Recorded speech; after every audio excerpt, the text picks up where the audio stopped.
같이 자리에서 일어나 찬송가 38장을 부르시면서 주현우 마지막 주 예배를 하나님께 드리시겠습니다.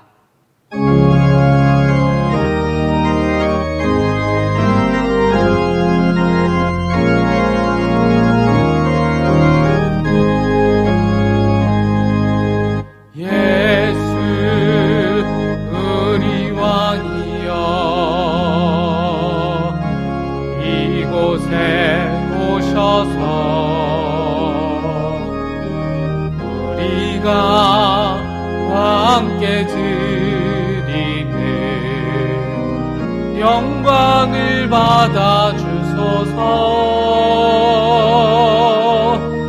우리는 주님의 백성, 주님은 우리 왕이라. 왕이신 예수님 오셔서 좌정하사 다스리소서. 예수 우리 주시여 이곳에 오셔서 우리가 주께 드리는 찬양을 받아주소서.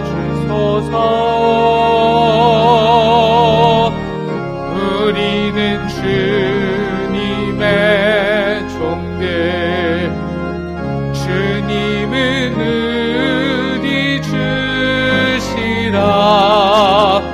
주 대신 예수님 오셔서 이 찬양을 받아주소서.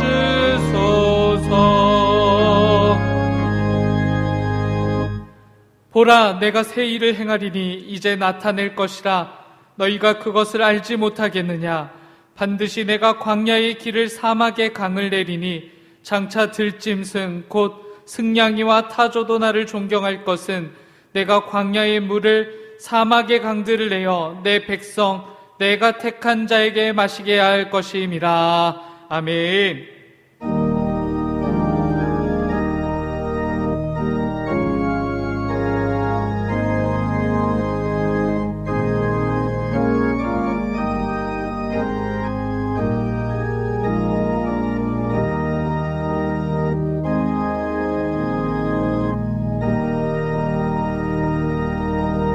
자리에 앉으시겠습니다.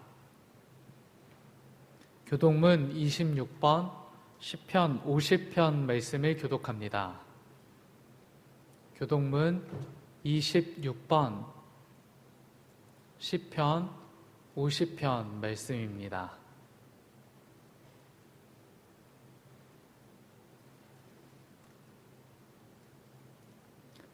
내 백성아 들을지어다. 내가 말하리라. 이스라엘아, 내가 내게 증언하리라. 나는 하나님 곧 내 하나님이로다.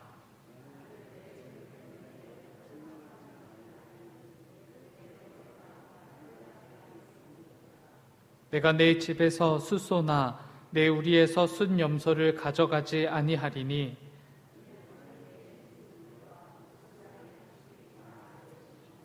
산의 모든 새들도 내가 아는 것이며 들의 짐승도 내 것이미로다.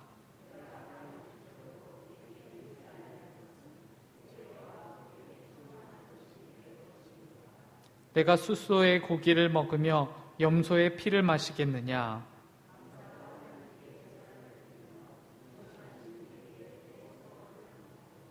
환난 날에 나를 부르라. 내가 너를 건지리니 내가 나를 영화롭게 하리로다. 아멘. 사도신경으로 우리의 신앙을 고백합니다. 전능하사 천지를 만드신 하나님 아버지를 내가 믿사오며 그 외아들 우리 주 예수 그리스도를 믿사오니 이는 성령으로 잉태하사 동정녀 마리아에게 나시고 본디오 빌라도에게 고난을 받으사 십자가에 못 박혀 죽으시고 장사한 지 사흘 만에 죽은 자 가운데서 다시 살아나시며 하늘에 오르사 전능하신 하나님 우편에 앉아 계시다가 저리로서 산자와 죽은 자를 심판하러 오시리라.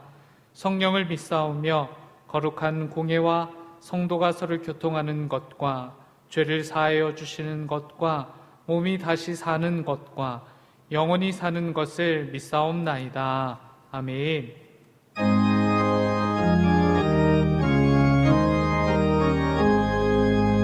만복의 근원 하나님, 온 백성 찬송 드리고 천사여 찬송하세.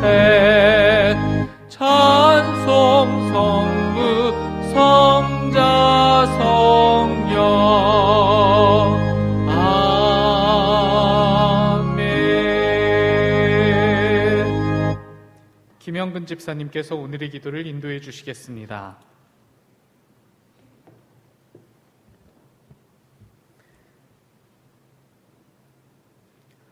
사랑하는 하나님, 저의 삶의 궁극적인 관심이 오직 하나님이길 원합니다. 그래서 생각을 해봅니다. 하나님이 주신 이성을 가지고 질병이 창궐하는 시기에 이웃을 불안하게 하면서 교회에 모이는 것이 과연 이 시대의 순교자적인 사명인가?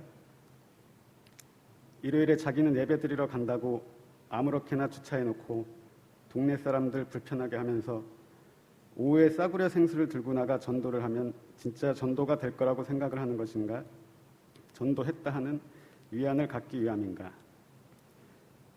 내가 내는 11조는 교회를 통해서 지역사회에 하나님의 덕을 나타나게 하는가? 그저 교회의 품위를 높이는 데만 쓰이는가? 사랑하는 하나님, 저희의 궁극적인 관심이 오직 하나님이길 원합니다. 거지들과 창녀들과 눈을 맞춘 예수님처럼 저희의 시선도 교회의 높은 종탑에만 머무르지 않게 하시고, 죄인을 안아주셨던 예수님처럼 살면서 아주 그냥 꼴보기 싫은 인간들을 만나도 나같이 쓸모없는 인생도 구원해 주신 사랑을 기억하며 있는 그대로의 모습으로 그 사람을 용납하고 악수하게 해주세요. 병자를 쫓아 분주했던 예수님처럼 저희도 저희에게 이득되는 사람들만 찾기보단 저희가 뭔가 해줄 수 있는 사람을 찾는데 저희의 발걸음이 바빠지게 해주세요. 하나님의 성전이 장사꾼의 소굴이 된 것에 붕괴하신 예수님처럼 저희도 기도로 묻되 판단은 합리로 가름하게 하여 주세요. 가르쳐주신 예수님의 기도 따라 우리의 기도도 현학적인 메아리에만 맴돌게 하지 말고 생생한 생활의 고백이 되게 하여 주세요. 사랑하는 하나님, 저희 삶의 궁극적인 관심이 오직 하나님이기를 원합니다. 그래 갖고 저희도 마침내는 하나님이 되게 해주세요. 하나님 가득했던 예수님처럼요. 다른 말로 해서 성령 충만하게 해주세요. 이것이 저희가 길을 쓰고 교회에 나와 예배 드려야 하는 까닭이 되게 하여 주세요. 예수님의 이름으로 기도합니다. 아멘.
악에서 구원하소서.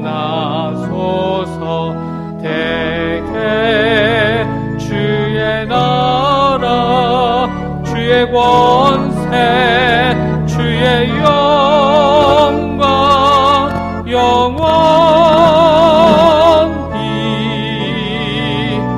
아멘.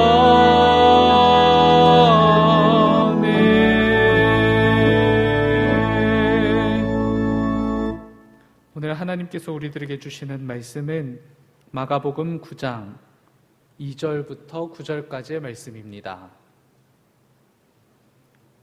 마가복음 9장 2절부터 9절까지의 말씀, 신약성경 67쪽쯤에 있습니다. 마가복음 9장 2절부터 9절까지의 말씀, 하나님의 말씀이 선포될 때 다 같이 자리에서 일어나시겠습니다. 김효숙 권사님께서 하나님의 말씀을 봉독합니다.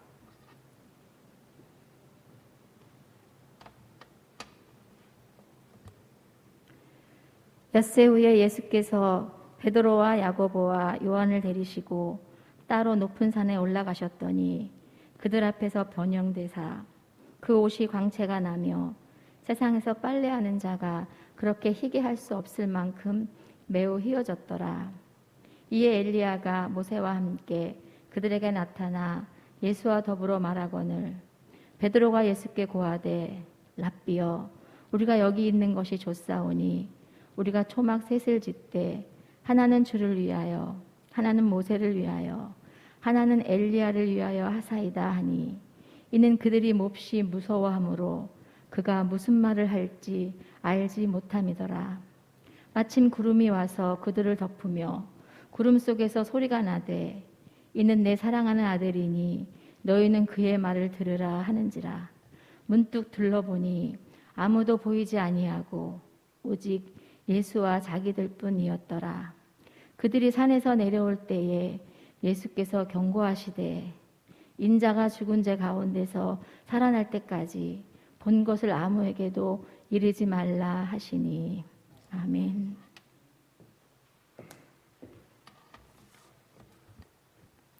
담임 목사님께서 헐어야 할 초막이라는 제목으로 말씀 전해주실 때 큰 은혜 있으시길 바랍니다.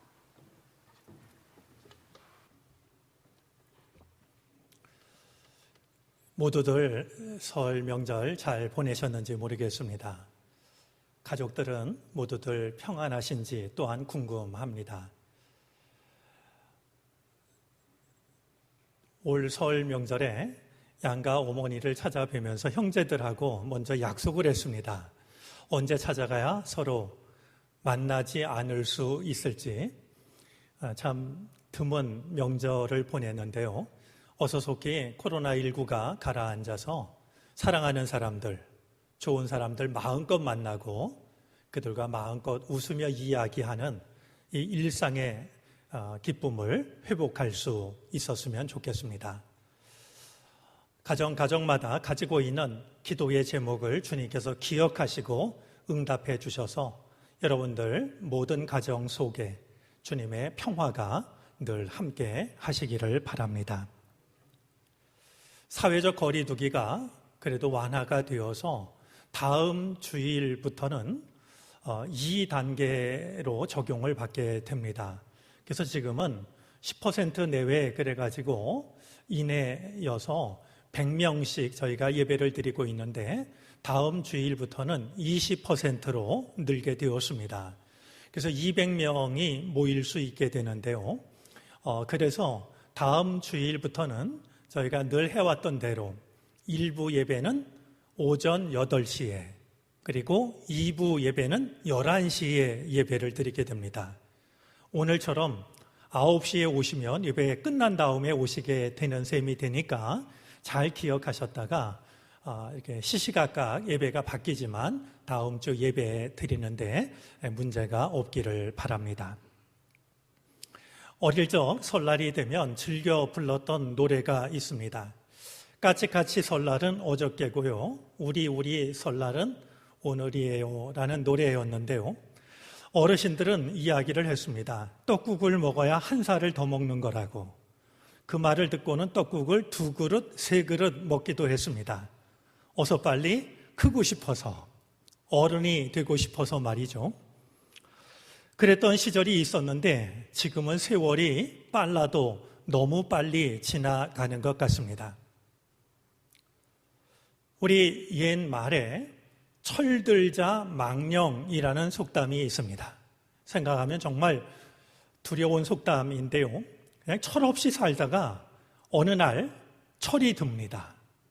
근데 시간이 남아있지 않아서 망령을 떤다라고 하면 정말 불행한 삶이 아닐 수 없겠다 여겨집니다.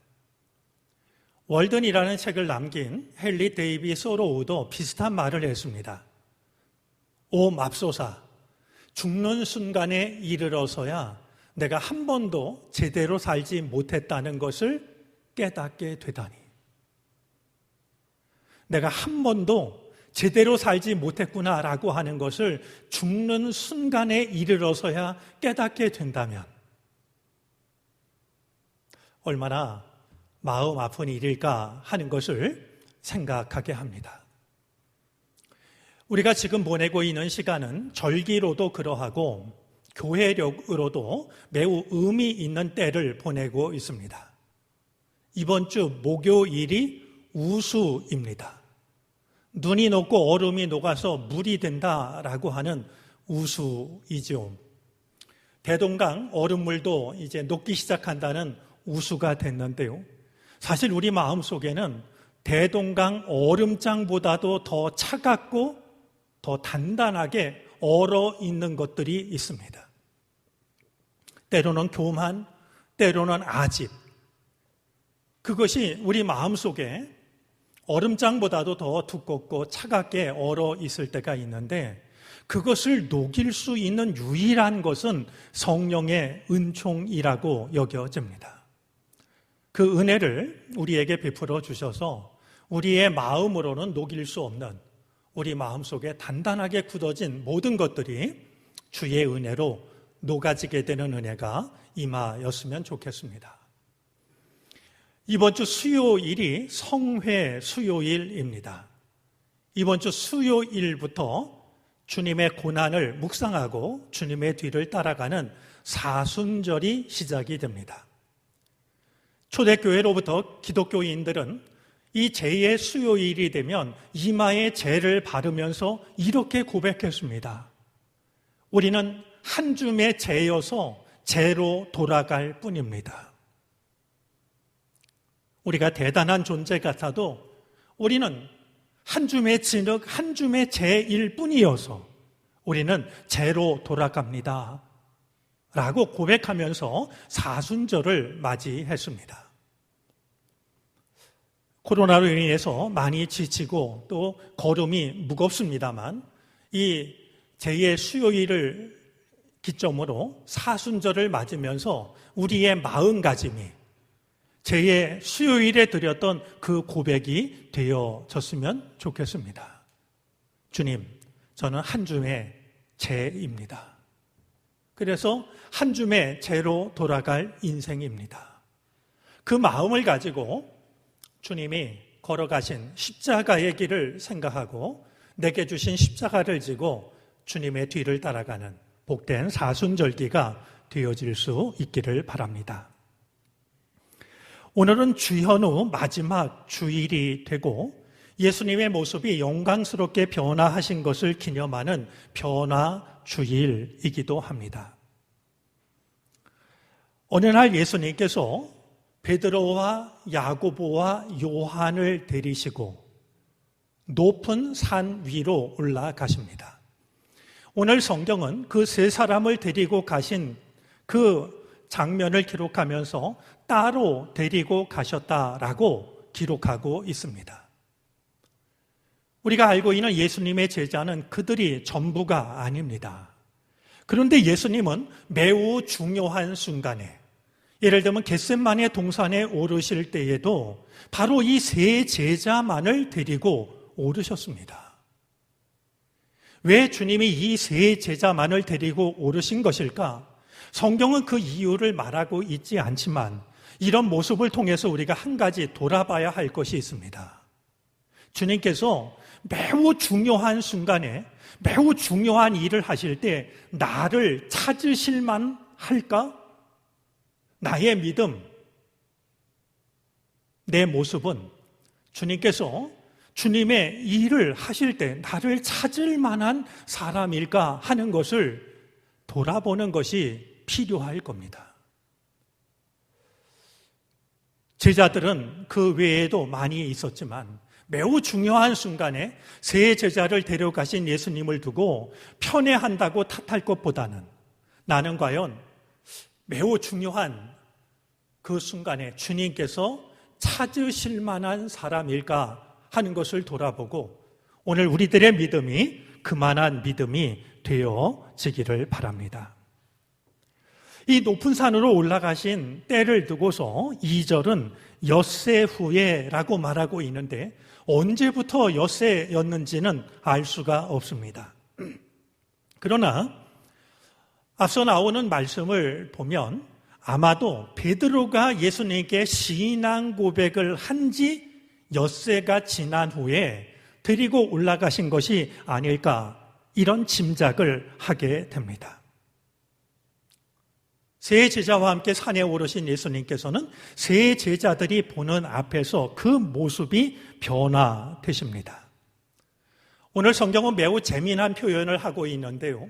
세상에 어떤 빨래꾼도 그렇게 희귀할 수 없을 만큼 빛나는 옷으로, 빛나는 모습으로 변형이 됩니다.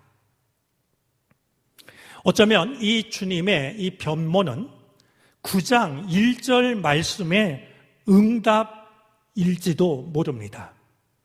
우리 9장 1절 말씀에 보면 예수님께서 여기 서 있는 사람 중에는 죽기 전에 하나님의 나라가 권능으로 임하는 것을 볼 자들도 있느니라 말씀하셨습니다.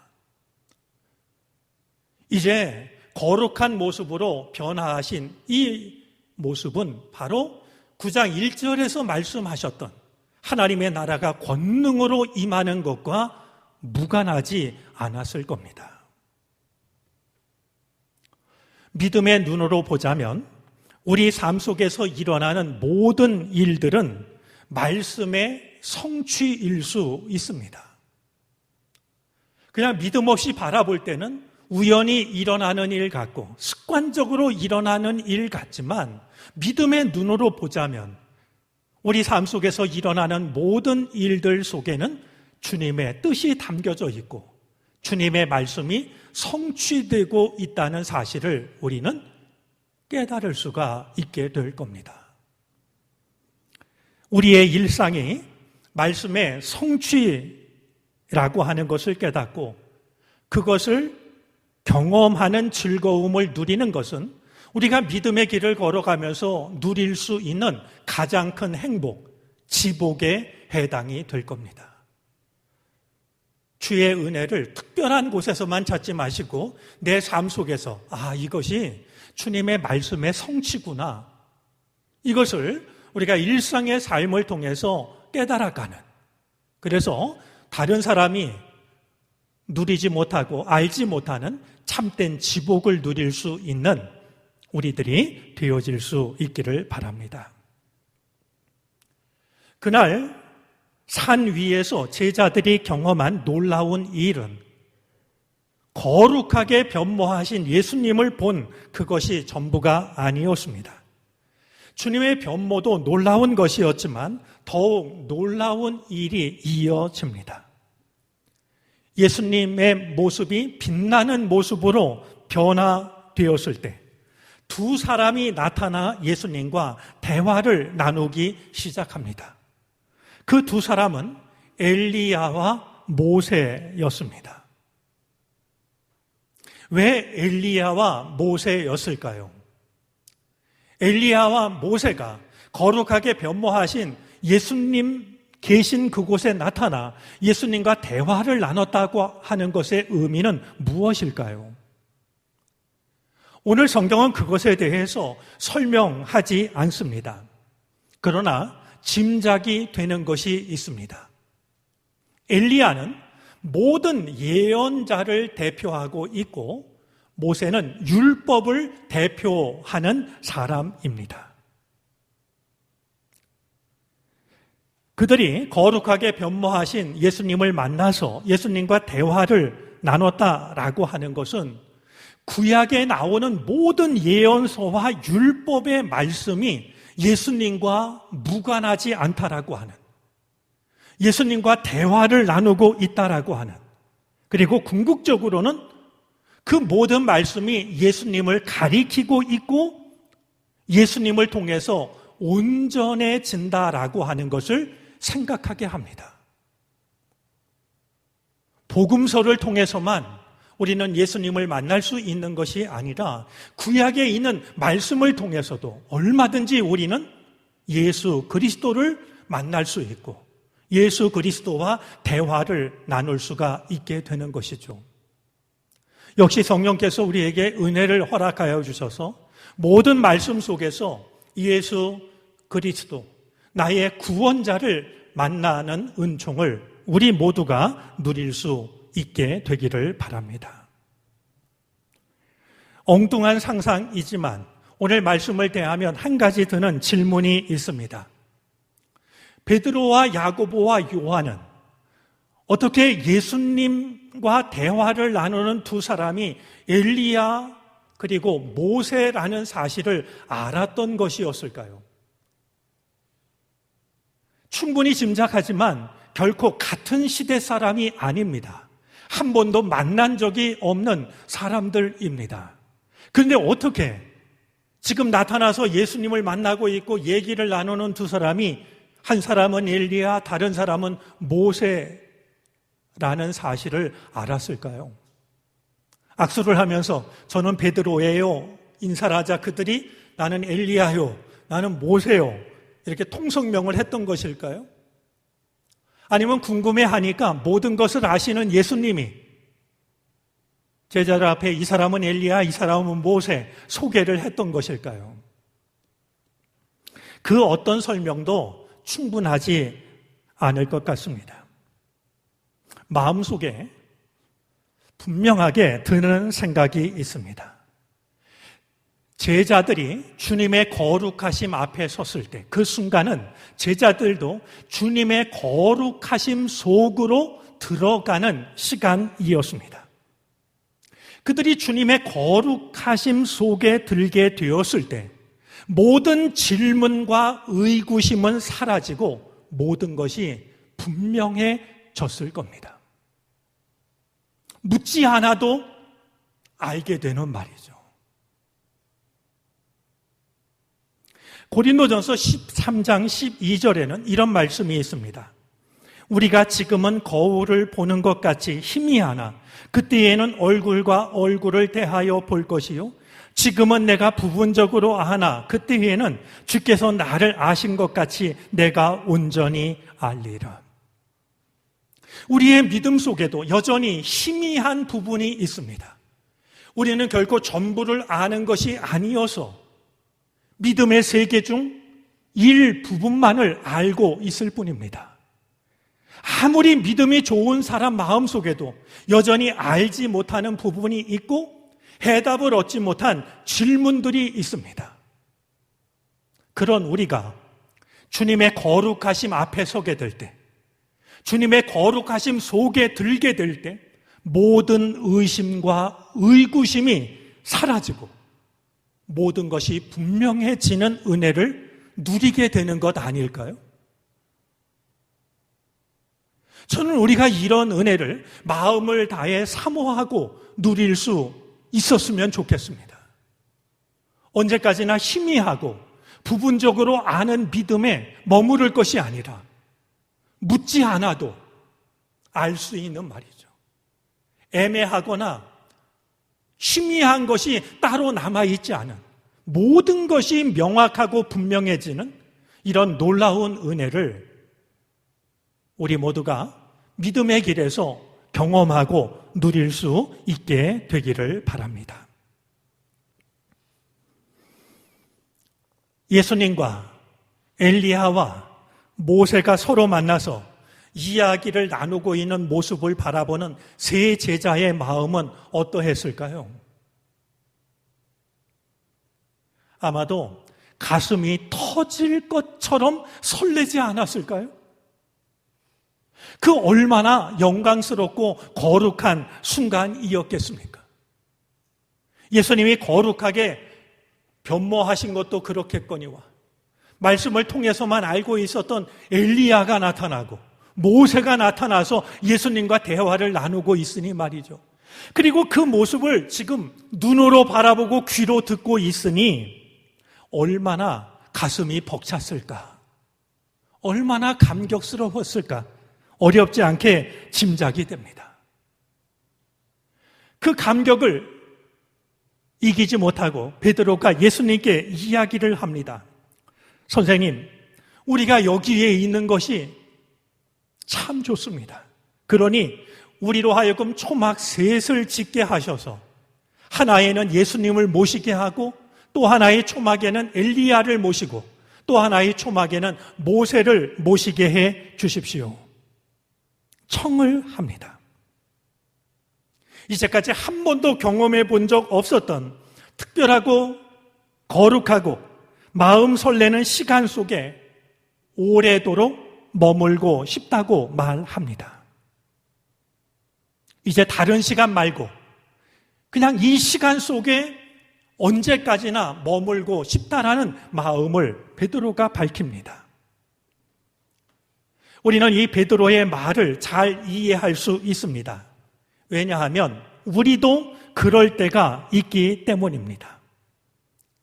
예배를 통해서 혹은 기도를 통해서 찬양을 통해서 말씀을 통해서 은혜를 경험하면 우리는 그 시간에 머물기를 원합니다. 특별한 마음 먹고 기도원에 올라가서 기도하다 은혜를 받으면 문제 많은 집으로 내려가기 싫죠.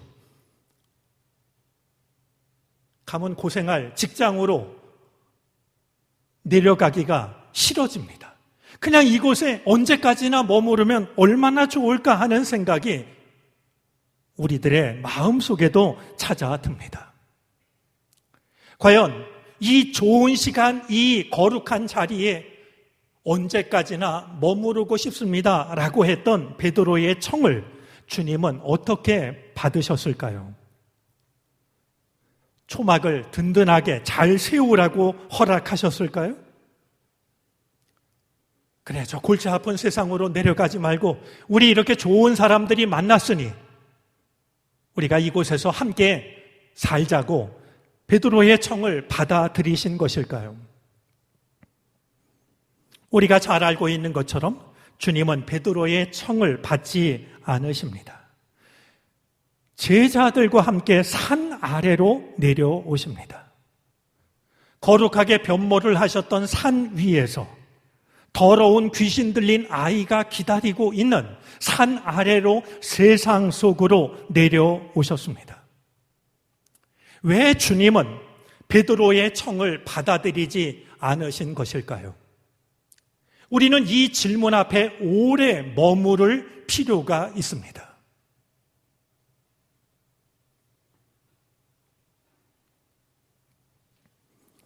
말씀을 통해서 확인할 수 있는 한 가지 중요한 이유가 있습니다. 아직도 제자들은 예수님이 가시려고 하는 길을 이해하지도 못하고 받아들이지도 못하고 있습니다. 바로 앞에 나오는 마가복음 8장 말씀에 보면요, 이제 예수님께서 종교 지도자들에 의해서 고난을 받으시고 배척을 당하시고 죽임을 당한 후에 사흘 뒤에 다시 살아날 것을 비로소 말씀을 하십니다.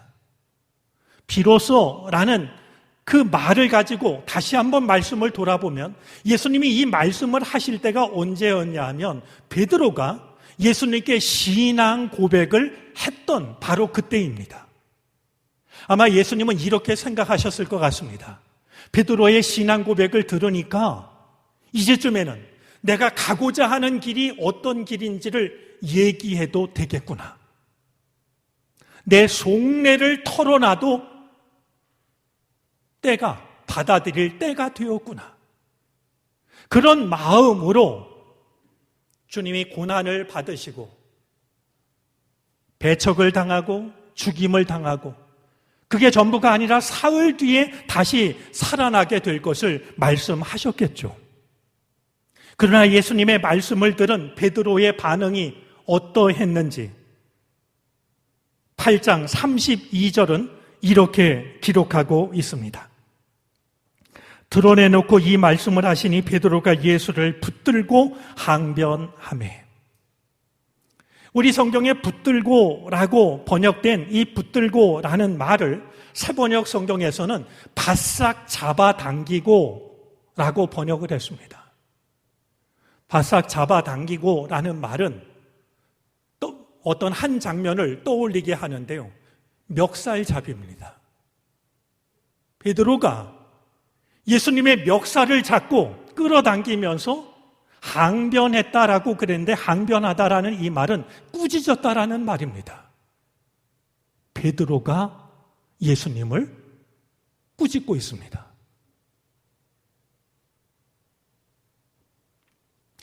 제자들은 아직도 예수님이 그리스도라고 고백을 하면서도 예수님이 어떤 분이신지 어떤 길을 걸어가시려고 하는지를 아직도 알지 못하고 있고 받아들일 준비가 전혀 되어 있지 않았습니다.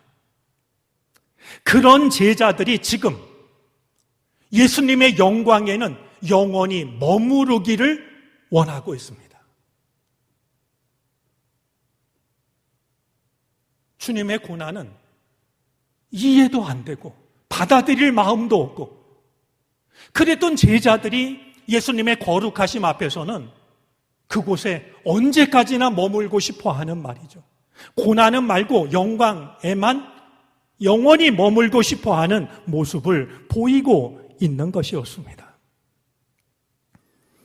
주님의 영광에 영원히 머무르려고 하는 것은 거룩한 갈망입니다. 그 자체가 잘못된 것은 아닙니다. 하지만 우리가 영광만 탐하고 주님의 고난을 외면한다고 하면 그것은 믿음 안에서 일어날 수 있는 잘못된 욕심입니다. 초막을 찍고 오랫동안 어쩌면 영원히 머물고 싶어 했던 베드로의 청과 그런 제자들을 데리고 다시 세상 속으로 내려오시는 예수님의 선택은 오늘 우리들의 믿음을 돌아보게 합니다. 많은 순간 우리도 은혜 안에 거룩함 안에 머물기를 원합니다. 때로는 거룩함의 자리와 은혜의 시간에 오래 머물기 위해서 텐트를 치기도 합니다. 마음이 맞는 사람들과 은혜를 나누기 위해서 때로는 울타리를 두르기도 하고 성을 쌓기도 합니다. 좋은 곳에서 좋은 사람들하고 오래 머물고 싶은 것은 인간의 본성이어서 우리도 얼마든지 마음이 통하고 은혜롭고 좋은 그들과 함께 오래 머물고 싶어하는 바로 그런 마음이 우리들의 믿음 속에도 없는 것이 아닙니다. 하지만 그것은 주님이 원하시는 것이 아니었습니다. 아무리 내가 은혜를 받았다 할지라도 거룩함을 체험했다 할지라도 거기에 초막을 짓고 영원히 머물기를 원하시는 것이 아니라 그 은혜를 필요로 하는 세상으로 내려가는 것. 그래서 내가 받은 은혜를 그 은혜를 필요로 하는 이들과 나누기를 원하시는 것이 주님의 뜻이었습니다.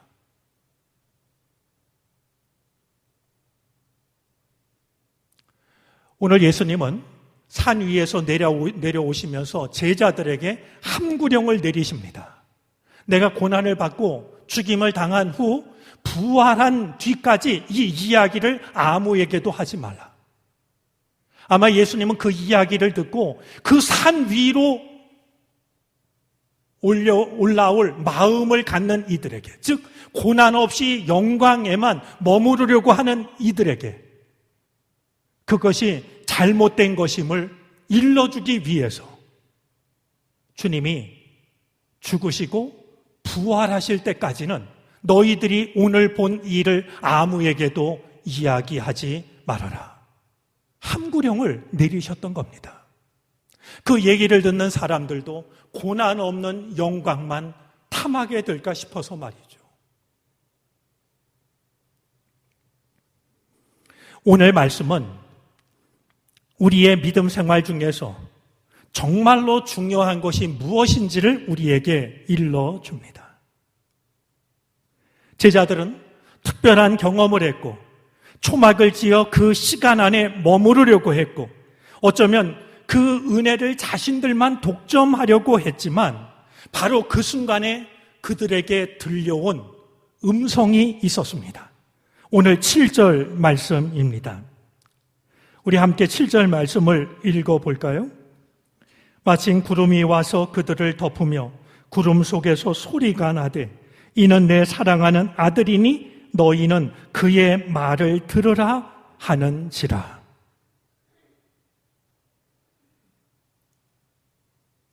은혜는 우리들의 창고 속에 모아두는 것이 아닙니다. 은혜는 내 믿음을 자랑하기 위한 훈장도 아닙니다. 울타리를 치고 은혜를 받은 사람만 독점하는 것도 아닙니다. 아무리 큰 은혜를 받았다 할지라도 우리에게 여전히 중요한 것은 여전히 주님의 말씀에 귀를 기울이는 것입니다. 은혜를 받았다고 그 자리에 성을 쌓고 은혜를 받은 사람들끼리만 모이는 것이 아니라 은혜를 받았다 할지라도 여전히 주의 말씀에 귀를 기울이면서 주님과 함께 주의 은혜를 필요로 하는 산 아래로 내려오는 것. 그것이 주님이 베드로의 청을 물리치시면서 보여주신 모습입니다. 주님의 말씀을 듣고 그 말씀의 성취를 기다리고 있는 세상을 향해 나아갈 수 있어야 됩니다. 여전히 우리 안에는 주님과 함께 머무르고 싶은, 그리고 내가 좋아하는 사람들과 은혜를 그들과 나누고 싶은 마음이 있지만 주님은 허락하지 않으십니다. 조심스럽고 두려운 생각이지만 어쩌면 우리가 지금 보내고 있는 코로나19의 시간은 우리가 지으려고 했던 초막을 허물고 계시는 하나님의 시간인지도 모릅니다. 지금까지 교회는 우리만의 초막을 크고 화려하게 지으려고 했습니다. 우리에게 필요한 것이 그것이 아니라고 하는 사실을 주님은 우리에게 지금 아프게 말씀하고 있는 것인지도 모릅니다. 우리에게 필요한 것은 우리가 지으려고 했던 초막을 스스로 헐고 여전히 말씀하시는 주님의 말씀을 들으며 주님과 함께 주의 은총을 필요로 하는 세상 속으로 내려가는 겁니다. 이 일을 위해 우리는 언제라도 내가 받았던 은혜에 머물려고 하는 것이 아니라 새로운 주님의 말씀에 귀를 기울이면서 주님과 함께 산 위에서 산 아래로 내려가는 믿음을 가져야만 합니다.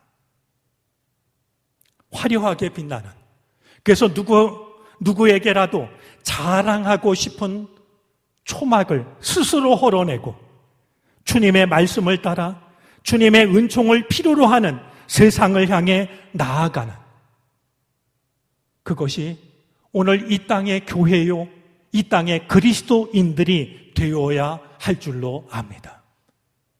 행여라도 우리 안에 초막을 세우려고 했던 마음이 있었다고 한다면 주님의 뜻을 따라 초막을 헐고 주의 말씀을 들으며 주님과 함께 산 아래로 주의 은총을 필요로 하는 세상 속으로 내려갈 수 있는 이 땅의 교회와 오늘 우리들의 믿음이 되어질 수 있기를 바랍니다. 기도하겠습니다.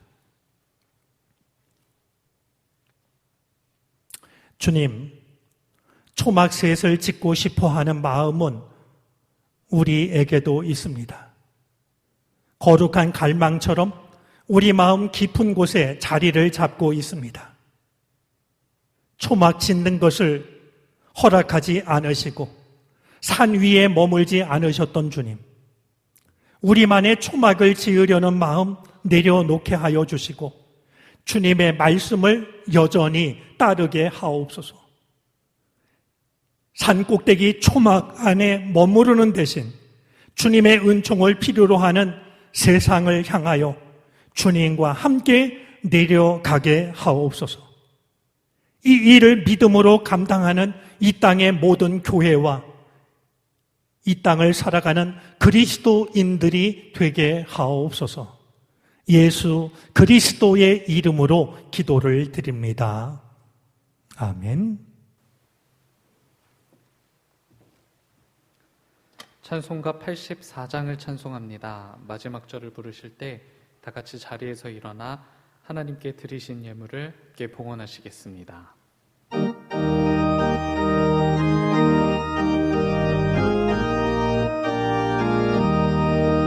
온 세상이 캄캄하여서 참 빛이 없었더니 그 빛나는 영광 나타나 온 세상 빛이었네. 영광의 주, 영광의 주, 밝은 그 빛 내게 비추었네. 영광의 주, 영광의 주, 이 세상의 빛은 오직 주 예수님. 주 말씀을 믿는 사람은 그 마음이 시원하고 주 명령을 준행하는 자 그 길이 환하겠네. 영광의 주, 영광의 주, 밝은 그 빛 내게 비추었네. 영광의 주, 영광의 주, 이 세상의 빛은 오직 주 예수님. 죄 가운데 사는 사람은 그 눈이 어두워도 그 죄악을 씻는 날에는 그 눈이 밝아지네. 영광의 주, 영광의 주, 밝은 그 빛 내게 비추었네. 영광의 주, 영광의 주, 이 세상의 빛은 오직 주 예수님. 우리의 큰 명절 설을 잘 보내게 하여 주시고 허락하신 주님의 날 한자리에 모여 예배하게 하여 주시니 감사를 드립니다. 하나님, 다시 한번 우리의 가정을 주님께 맡기고 의지합니다. 우리를 힘들게 하고 지치게 하는 모든 근심과 걱정이 어서 속히 사라지게 하여 주시옵소서. 하나님의 은혜와 평화가 가득한 복된 가정 되게 해 주시기를 바라고 원합니다. 우리의 부모님을 위하여 기도합니다. 건강하게 하시고 평안케 하여 주시옵소서. 하나님께 드리는 모든 기도가 응답받는 은혜를 누리게 해 주시기를 바라고 원합니다. 자녀들을 위하여 기도합니다. 어지럽고 험한 세상 속에서 저희들의 앞길을 친히 인도하여 주셔서 하나님과 사람들에게 귀하게 쓰임받는 자녀가 되게 해 주시옵소서. 아버지 하나님, 오늘도 주님 앞에 나와 이렇게 머리를 숙이고 나면 우리 삶의 주인이 주님이심을 고백하지 않을 수가 없습니다. 다시 한번 우리 삶의 주인으로 좌정하여 주시사 다스려 주시옵소서. 부족한 우리를 부르셔서 하나님의 백성으로 삼으셨사오니 세상을 살아가는 동안 부끄러운 일 당하지 않게 하여 주시고 부족함이 없게 해 주시기를 바라고 원합니다. 하나님의 백성으로 아름답고 존귀한 삶을 살아가게 해 주시옵소서. 그리하여 우리를 바라보는 사람들마다 하나님이 하나님의 백성들을 얼마나 사랑하시는지, 하나님의 능력이 얼마나 놀라운지를 드러낼 수 있는 우리가 되게 해 주시옵소서. 이 시간 우리에게 베풀어 주신 주의 은혜와 사랑을 기억하며 우리의 마음과 정성과 기도의 제목이 담긴 예물을 주님께 바칩니다. 주님이 받으시고 응답해 주시기를 바라고 원합니다. 특별히 간절한 기도를 주께서 들으시고 응답하여 주시사 참으로 이 세상을 살아가는 하루하루의 삶 속에 하나님의 놀라우신 은혜가 가득하게 해 주시기를 바라고 원합니다. 물질로도 어려운 일 만나지 않도록 하고 있는 모든 일들을 축복해 주시옵소서. 이곳에 교회를 세우신 주님, 이 땅을 향하신 아버지 하나님의 선한 뜻을 넉넉히 감당할 수 있는 주님의 도구가 될 수 있도록 이곳에 세우신 주님의 교회를 축복해 주시옵소서.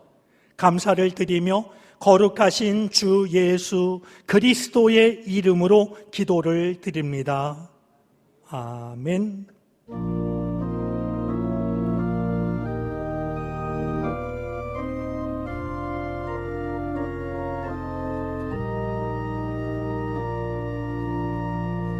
자리에 앉으시겠습니다. 교회 소식을 전합니다. 주보의 3쪽과 4쪽을 참고해 주시기 바랍니다. 15일 내일부터 2단계로 완화된 사회적 거리두기에 따라 변경된 사항들을 참고해 주시기 바랍니다. 예배 인원은 전체 좌석수의 20% 이내로 주일 예배를 1부 8시, 2부 11시로 변경하여 200명씩 함께 예배드립니다. 주중 예배는 현재 대면 형태를 유지하고 새벽 기도회의 경우 거리두기 단계 조정 또는 기온과 날씨에 따라 재개 시점을 살피고 있습니다. 새벽 기도회가 재개될 때까지 하루 한 말씀으로 계속 이어갑니다. 5명 이상 사적 모임은 여전히 불가합니다. 교회 모임 시 참고해 주시기 바랍니다. 2021 사순절 기간이 17일 수요일부터 4월 3일 토요일까지 이어집니다. 사순절은 부활주일까지 회개와 기도, 절제와 금식, 경건의 생활을 통해 십자가에 고난당하신 예수 그리스도를 기억하며 은혜에 감사하고 기념하는 시간입니다. 17일 수요일 수요 예배는 성회 수요일로 모입니다. 풍성한 삶 1:1 양육 초대반에 함께 하실 남성 교우들을 선착순으로 모집합니다. 일주일에 1회 총 6번의 만남이 진행됩니다. 함께 하실 분은 최강호 목사에게 문자로 신청하거나 문의해 주시기 바랍니다. 엘리베이터 교체 공사가 완료되었습니다. 현재 완성 검사를 기다리는 중입니다. 마지막까지 함께 기도해 주시기 바랍니다. 제41회 성북지방회가 21일 주일 오후 2시 월곡교회에서 열립니다. 성북지방 안내에 따라 지방회는 담임 목사님께서 참석하십니다. 지방회 대표들은 위임장을 1층 사무실로 제출해 주시기 바랍니다. 신앙생활에 도움을 얻으실 수 있도록 주보에 기록한 유인물들을 1층 사무실 및 로비, 하임예배실 필사대에 비치해 두었습니다. 필요한 유인물이 있으시면 최강호 목사에게 문의해 주시기 바랍니다. 총 6교회 사업부에서 다시마, 코다리, 천마차, 국물, 멸치, 참기름 판매 중입니다. 필요하신 분들은 이용해 주시기 바랍니다. 지난주 새가족으로 황춘성, 삐에르 성도 부부가 등록하셨습니다. 함께 축복해 주시고 환영해 주시기 바랍니다. 교육부 소식입니다. 제16차 교사기도회 DB 17일 수요일 오후 8시 30분에 온라인으로 개최합니다. 구글 미트를 활용하여 진행합니다. 해당 어플리케이션을 내려받게 하셔서 각 부서 단톡방에 공유되는 링크를 통해 접속하실 수 있습니다. 청소년부와 청년부에서 사순절 말씀 꿀꺽이라는 주제로 요한복음 완독에 도전합니다. 매일 말씀 읽기 영상을 청소년부 및 청년부 페이스북을 통해 시청하실 수 있습니다.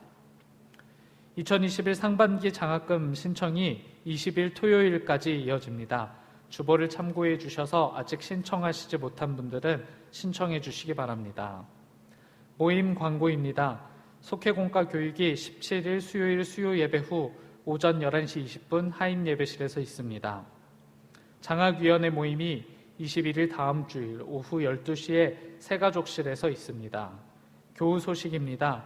요양원과 병원으로 입원 중인 환우들을 위해서 계속 중보해 주시기를 부탁드립니다.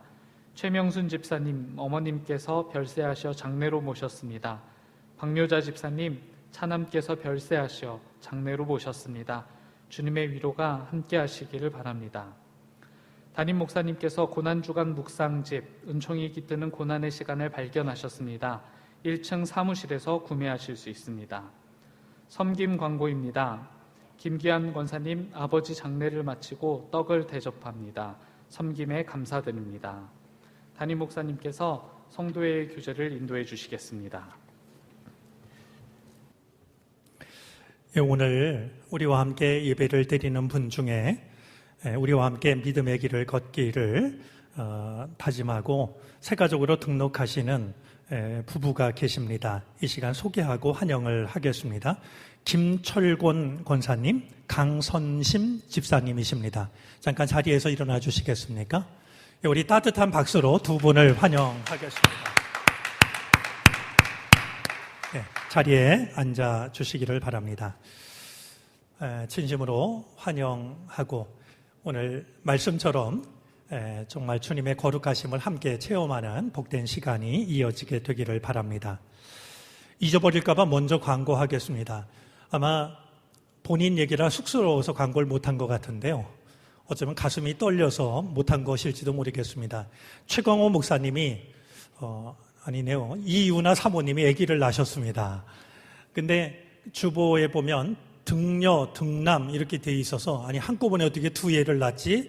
이러실지도 모르겠는데 하나님께서 너무 사랑하셔서 쌍둥이를 허락해 주셨습니다. 아기 그리고 산모 모두 건강할 수 있도록 기도해 주시기를 바랍니다. 우리 다음 주일부터 예배가 주일 낮 예배가 8시, 11시 조정되는 것 꼭 기억하시기를 바라고요. 새벽 예배는 기온이 좀 올라가서 이 대예배실에서 하임 예배실에서 난방을 하지 않아도 될 경우 혹은 사회적 거리두기가 완화될 경우 나임 예배실에서 드리려고 합니다. 조금 더 시간을 살피고 있으니까 알려드리면 우리가 모여서 예배 드리면 좋겠습니다. 아울러 매일 아침 여러분들에게 정릉 소식 그래서 문자를 보내드렸는데요. 사실 이렇게 하고 보니까 이 비용도 만만치가 않습니다. 그래서 문자로 보내드리는 대신에 희망하시는 분들에게 카톡으로 저희가 제가 발송을 하도록 그렇게 하겠습니다. 희망하시는 분들은 계속 받기를 원하시는 분은 좀 수고스럽더라도 전화 사무실로 이야기를 해 주시기를 바랍니다. 우리 이 시간 성도의 교제를 나누겠습니다. 설 명절을 보내고 다시 만났는데요. 그래서 새해 인사 다시 한번 하면 좋을 것 같습니다. 새해 건강하시고 평안하시기를 바랍니다. 반갑습니다.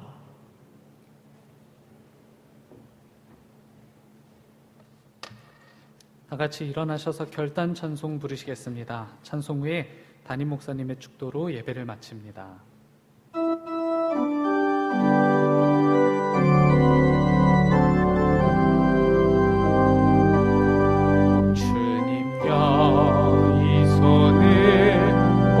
잡고 가소서 약하고 피곤한 이 몸을 폭풍은 흑암속 해치사 빛으로 손잡고 날 인도하소서.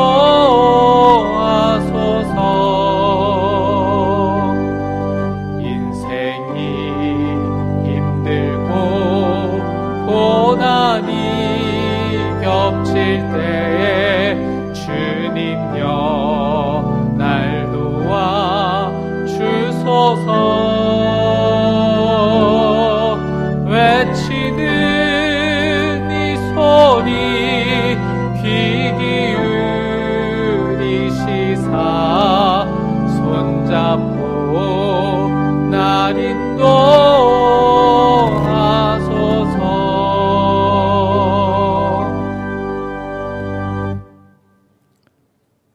우리의 힘으로는 빠져나올 수 없는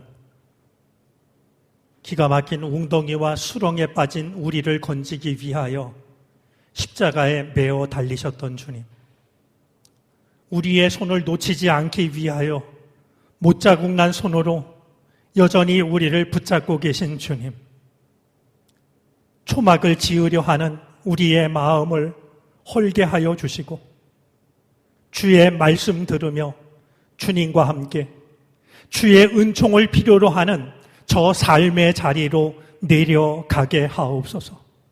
우리의 가정을 살리게 하시고 이 사회를 회복하게 하시며 이 나라와 민족을 다시 살릴 수 있는 우리가 되게 해 주시옵소서.